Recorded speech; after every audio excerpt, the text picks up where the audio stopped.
যদি তুমি একবার যিশুকে বিশ্বাস করেছো, তোমাকে আর কোনো বলি দিতে হবে না। হালেলুয়া। কিন্তু বলি অবধারিত। কেন লোকেরা বলি দেয়? রক্ত সেচন ব্যক্তি রেখে পাপের ক্ষমা হয় না। হালেলুয়া।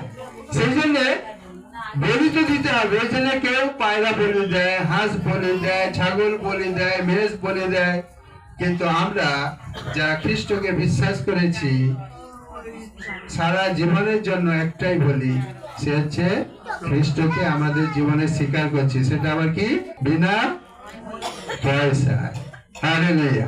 বিনা পয়সায় আমরা বলিকৃত মেষ পেয়েছি। হালেলুয়া। আমাদের পাপের জন্য বলিকৃত হওয়ার জন্য স্বয়ং ঈশ্বর তিনি আমাদের জন্য পাঠিয়েছেন। হালেলুয়া। হালেলুয়া। তিনি আমাদের জন্য বলিকৃত হয়েছেন। আমাদের আর কোনো প্রায়শ্চিত্ত করার দরকার নেই। কেবল আমাকে স্বীকার করতে হবে যে হ্যাঁ, তিনি আমার পাপের জন্য বলিকৃত হয়েছেন।